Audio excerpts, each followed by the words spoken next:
Ya no vivo yo. Capítulo 28. ¿Un soplón o un testigo estelar? Christopher. 12 de agosto de 1999 DM su mano derecha. Un guardia me tomó una muestra de las huellas dactilares haciendo rodar mis dedos de derecha a izquierda sobre una placa de entintado y luego transfirió las huellas a una tarjeta. Finalizó el proceso al juntar mis dedos y presionarlos en la parte inferior de la tarjeta para obtener una impresión plana de mis huellas. Ya estaba acostumbrado al proceso, pasar una y otra vez por I+D. Llenar documentos, que me registraran desnudo, llenar más documentos, una entrevista, llenar más documentos y que me tomaran las huellas dactilares. Pero nunca hubiera deseado permanecer encerrado por varias horas en una celda común o bullpen como le llamábamos en el centro de detención metropolitano en Brooklyn. Rumbo a Brooklyn, pasé 2 noches en la ciudad de Oklahoma y una corta noche en la odiada cárcel de máxima seguridad de Atlanta. Para este tiempo ya me consideraban un preso veterano. Aunque solo llevaba 8 meses preso, los chicos que estaban comenzando a cumplir su sentencia se me acercaban para preguntarme cómo era la vida en prisión. No tenía problema en compartirles lo que les esperaba, pero cuando comenzaron a preguntarme hacia dónde me dirigía, la situación se tornó complicada. El problema es que los 2 tipos de personas más odiados en la estructura social que se forma en la prisión eran los soplones y los que abusaban de niños. Todo el que cooperaba con el gobierno era considerado una rata y despreciado por los demás. Lo que más me preocupaba era que me dirigía hacia Nueva York precisamente a servir de informante para que encarcelaran a Abbas. Había escuchado historias de lo que le sucedía a los informantes y no quería que me sucediera lo mismo. Así que no le dije a nadie hacia dónde creía que me llevaban. Cuando el avión con Air aterrizó en el aeropuerto de La Guardia, supe que lo que me imaginaba era correcto. Me emocionaba la idea de poder salir antes de prisión, pero ¿cómo les explicaría a mis compañeros lo que hacía en Nueva York? Vamos, levántate. Nos vamos, gritó el guardia, mientras un pequeño grupo de reclusos esposados y con cadenas en los tobillos salía de la celda común. Nos llevaron en ascensor hasta el 5º piso, luego nos condujeron hasta un bloque de celdas en el área norte de la institución. Un guardia se comunicó vía radio con otro de los guardias para que abrieran la puerta. Mientras cruzábamos la puerta, me di cuenta de que este bloque de celdas no se parecía en lo absoluto al centro de detención de la ciudad de Atlanta. Ni siquiera era un bloque de celdas, porque no había celdas. Era una habitación gigante, parecida a una instalación militar, con 100 o más literas y casilleros esparcidos por todas partes. A un lado de la habitación había una línea de inodoros y cabinas de duchas, todo expuesto. Tendré que acostumbrarme a esto, pensé. El guardia me dio unas sábanas y fundas para almohadas, luego me llevó hasta mi cama, la parte superior de una litera, por supuesto. Los nuevos siempre iban en la cama de arriba. No obstante, estaba feliz de ver un verdadero colchón con resortes como los que tenía en Lexington. Rápidamente me subí a la cama porque no tenía nada más en mente, solo dormir. Me recosté totalmente exhausto y listo para descansar, pero entonces escuché a hombres cantando y aplaudiendo al fondo de la celda. Me puse la almohada sobre la cabeza. No puede ser ahora, no puede ser esta noche. Las voces subieron de volumen y la almohada tan delgada no amortiguaba el sonido. La puse a un lado y levanté mi torso apoyándome de un codo. Mientras prestaba atención a lo que decían, me di cuenta de que cantaban en español. ¿Por qué hay un grupo de latinos cantando a las 8 de la noche? Era obvio que no podría dormir en medio de esta conmoción, así que intenté ver qué hacían. Se encontraban en el interior de un salón de clase en una de las esquinas del bloque.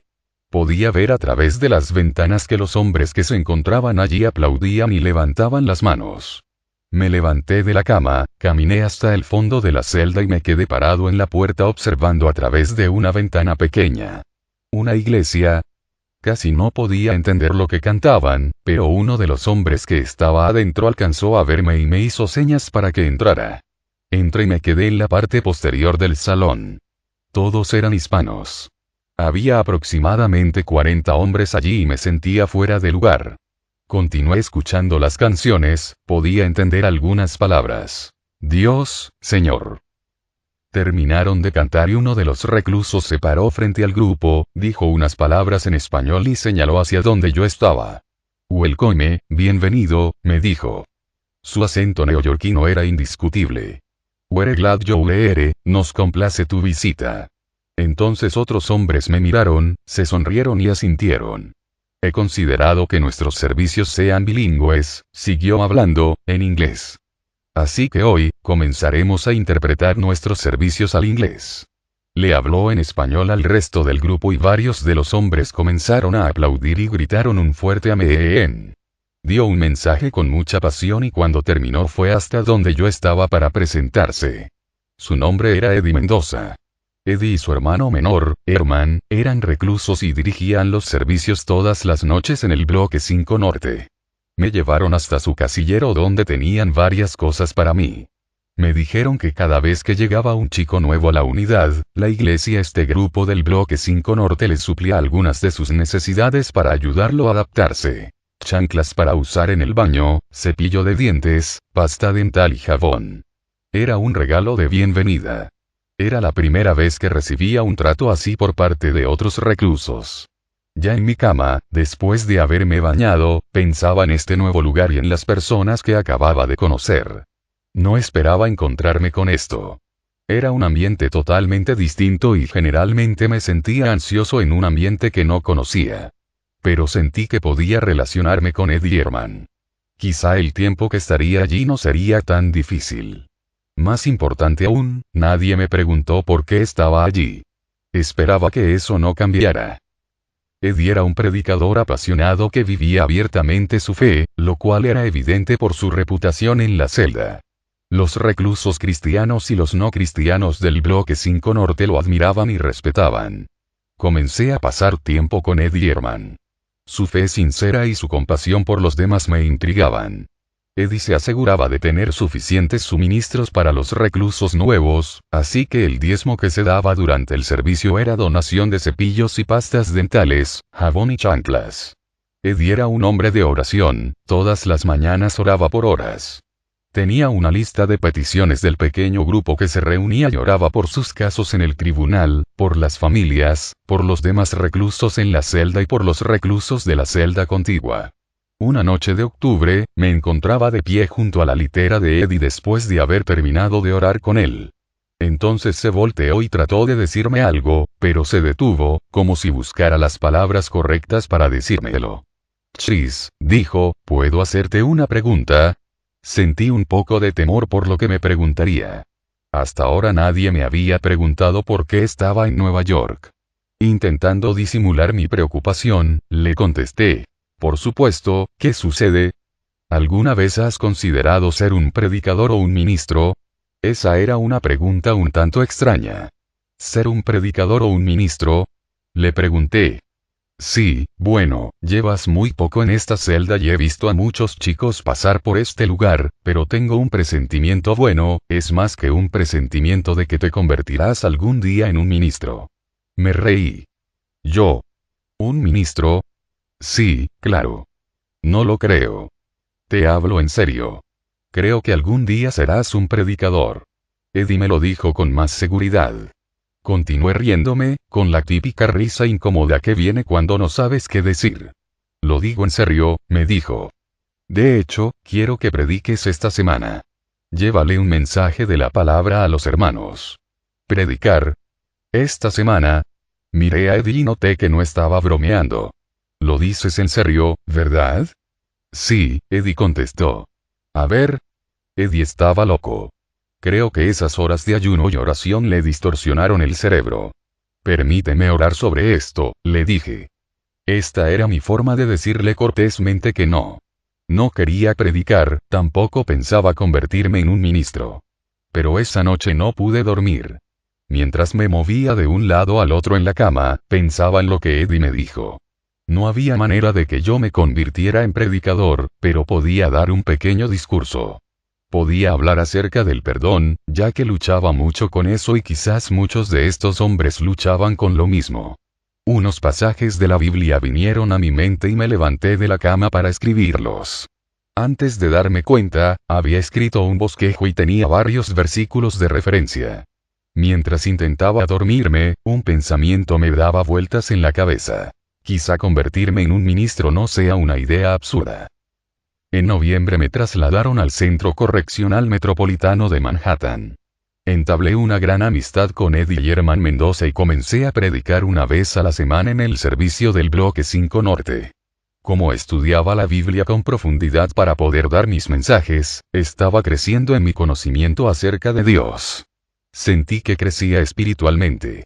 Así que obviamente, no quería irme del Bloque 5 Norte. Pero los reclusos nunca podían decidir hacia dónde dirigirse. El Centro Correccional de Manhattan era un edificio mucho más antiguo que consistía en celdas para los reclusos. Una noche, después del recuento de las 10 p.m., mi compañero de celda me preguntó si quería jugar un juego. No sabía qué responder. Apagó la luz sosteniendo una chancla en la mano. Lo podía ver gracias a la luz que entraba por la pequeña ventana de nuestra celda. Después de unos segundos, todo estaba en silencio excepto por un pequeño chasquido. El sonido cobraba más rapidez y mayor fuerza, como si se multiplicara. ¿Qué es eso? De pronto se encendió la luz y mi compañero de celda saltó al suelo golpeando el piso con su chancla. «¡Te pillé!», gritó mientras golpeaba el suelo una y otra vez. Miré al suelo. Había cucarachas por todas partes. Había cucarachas aplastadas por todos lados y cucarachas vivas intentando escapar. Mi compañero intentaba matar la mayor cantidad de cucarachas antes que desaparecieran, antes que escaparan hacia las paredes y la parte posterior de nuestros casilleros. Pero no tardarían mucho en volver a salir. Aprendí que cuando me acostara a dormir, tenía que asegurarme de despegar la litera de la pared y que las sábanas no tocaran el suelo, o de lo contrario tendría amigos acompañándome. Esta era mi nueva realidad en el centro de detención de Manhattan. Una mañana me dirigí hacia el área común. Había distintos grupos sentados. Los hispanos por aquí, los afroamericanos por allá, los blancos aquí y los chinos allá. Un hombre chino, con apariencia dura y sagaz, me miró y me hizo señas con su cabeza. De alguna forma me hice amigo de este hombre tipo Bruce Lee. Era muy fuerte e intimidante. Tenía un tatuaje inolvidable de un dragón. La cabeza del dragón comenzaba en su brazo y el resto del cuerpo del dragón rodeaba sus hombros, bajaba por su espalda, llegaba a su pierna y la cola rodeaba sus tobillos. En este centro de detención había muchos pandilleros chinos. No eran chinos nacidos y criados en los Estados Unidos como yo, sino que provenían directamente desde el país de la China. Hablaban muy poco inglés, y yo hacía mucho tiempo que no hablaba mandarín. Pero con poco que hacer y mucho por ganar estando a su lado, practiqué el chino que recordaba. En poco tiempo, un chico que acababa de llegar al bloque de celdas entró al área común. Su color de piel era muy oscuro y su pelo estaba atado con trenzas. Era alto, delgado e intentaba intimidar. Caminó por el área, se dirigió hacia el televisor y lo cambió de canal. Desafortunadamente, no conocía las reglas de la prisión, una de ellas era que nunca podías cambiar el canal del televisor mientras los demás estaban viendo un programa. Para empeorar la situación, este era el televisor de los chinos. Estaba seguro de que habría problemas, así que me alejé del lugar. Sorpresivamente, mis amigos chinos hicieron lo mismo. Este chico escaparía sin sufrir las consecuencias de sus estúpidas acciones. Pero antes de llegar a las escaleras, uno de los chicos chinos se volteó con unas tijeras pequeñas en su mano, estaban afiladas como navajas. En solo segundos, le hizo una herida al joven desde la cabeza hasta los pies. La escena no era muy hermosa. Algunas personas tenían que aprender por las malas. Hice algunos amigos en Manhattan, pero aún así extrañaba a los hermanos Mendoza. No había un grupo grande de cristianos en este bloque, apenas unos 6 chicos que se reunían todas las noches sin un líder. Afortunadamente, todavía tenía las notas de los mensajes que di en el bloque 5 Norte. Así que los reciclé y comencé a dirigir el grupo todas las noches. Como el grupo era muy pequeño, no podía decir que predicaba, era más como dirigir un estudio bíblico. No obstante, pasaba mucho tiempo preparándome. Pero al no tener ningún tipo de entrenamiento ni saber cómo leer la Biblia o dirigir un estudio bíblico, en algunas ocasiones me sentía como un ciego guiando a otros ciegos. Aún así, los chicos me animaban y nuestro grupo creció. En algunas ocasiones, cuando llegaban nuevos reclusos al bloque, iban a nuestra reunión con caras de susto. No teníamos nada de material para darles la bienvenida, pero intentaba pasar tiempo con ellos para ayudarlos a adaptarse. En muchas ocasiones, tenía la oportunidad de compartirles el Evangelio, y sorprendentemente, muchos decidían seguir a Jesús. Comencé a sentirme feliz de poder ser parte del plan de Dios para este lugar y no podía dejar de pensar en lo que me dijo Eddie. Por loco que pareciera, quizá era cierto. En febrero el viento azotaba las calles de Nueva York mientras me transportaban al Tribunal Federal. Llegó el momento de testificar en contra de Kareem Abbas. Llevaba 6 meses en Nueva York. Estuve los primeros meses verificando todos mis expedientes junto a los agentes federales, los que ellos confiscaron hacía 2 años en mi apartamento de Atlanta. Entonces nos tomamos un receso unas semanas antes de que iniciara el juicio. En este periodo me prepararon para sentarme en el estrado. El fiscal auxiliar de los Estados Unidos que llevaría el caso de Abbas ante la justicia tomó varios de mis expedientes e hizo copias agrandadas de estos para presentarlos en carteles grandes durante el juicio. Fui el primer testigo. Caminé hasta el estrado y vi que Kareem me miró mal. Sabía que él estaría molesto, pero recordé Efesios 5:11. No tengan nada que ver con las obras infructuosas de la oscuridad, sino más bien denúncienlas. Estaba allí para manifestar luz, para denunciar la oscuridad. ¿Quién sabe? Pensé. La prisión le puede venir bien a Kareem. Si no fuera por la prisión, probablemente yo estaría muerto. Creo que Dios literalmente utilizó la prisión para salvarme. Juramenté y luego me senté mientras los abogados comenzaron a evaluar la evidencia. Era evidente que Kareem no saldría de esta. Confiscaron demasiada evidencia en mis archivos. Todo estaba en blanco y negro. El fiscal utilizó las páginas de mi agenda y mi libro de contabilidad para exhibirlos en sala. Estos revelaban cuándo, qué y cuánto le había comprado a Kareem Abbas. Mientras el abogado de Abbas se acercaba al estrado para el contrainterrogatorio, me arropó una ola de nerviosismo. Era la primera vez que me sentaba al estrado como testigo. Utilizó unas páginas de mi agenda y comenzó a interrogarme. De acuerdo con sus expedientes, usted le compró ketaminas, éxtasis y metanfetamina al señor Abbas aquí en la ciudad de Nueva York el 18 de junio de 1997, ¿es cierto esto? Sí, eso es cierto. Entonces, ¿cómo explica usted el hecho de que en su agenda diaria no dijera que se encontraba en la ciudad de Nueva York? De hecho, cerca del 18 de junio usted tuvo citas y actividades en la ciudad de Atlanta, pero no tenía nada en Nueva York. ¿Cómo explica usted esto? Mi corazón comenzó a latir fuertemente. Habíamos practicado esto por horas. Conocía esas fechas y los horarios al pie de la letra. Yo estaba seguro de que las fechas eran correctas. Estuve en Nueva York el 18 de junio y le compré drogas a Kareem. Nuevamente revisé la página de la agenda que el abogado de Abbas le había entregado al jurado. Una sonrisa de satisfacción se dibujó en su rostro. Pero entonces me percaté de una nota en la esquina del cartel. Miré al abogado y le dije: bueno, señor, con todo el respeto que usted se merece.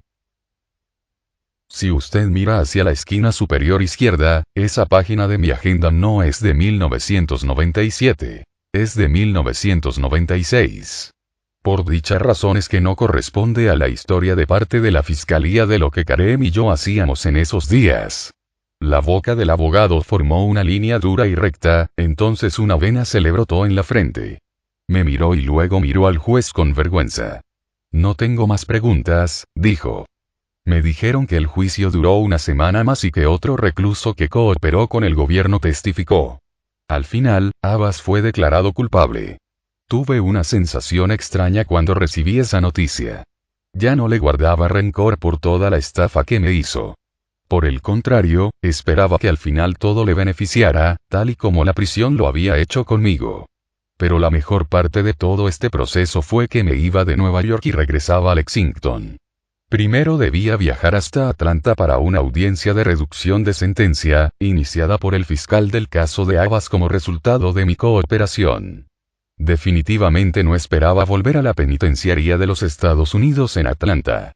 Pero hacía más de 6 meses, desde que me fui a Nueva York, que no veía a mis padres y ellos irían a la audiencia en Atlanta. No podía esperar la hora de volver a verlos. Si desea escuchar el libro completo en lista de reproducción del canal encontrará todos los capítulos del libro. Si desea descargar el libro en formato PDF en la descripción encontrará un link para descargarlo. Si te gustó este libro suscríbete al canal y recibe noticias de los libros que subimos. Dale me gusta, ayuda muchísimo y no cuesta nada.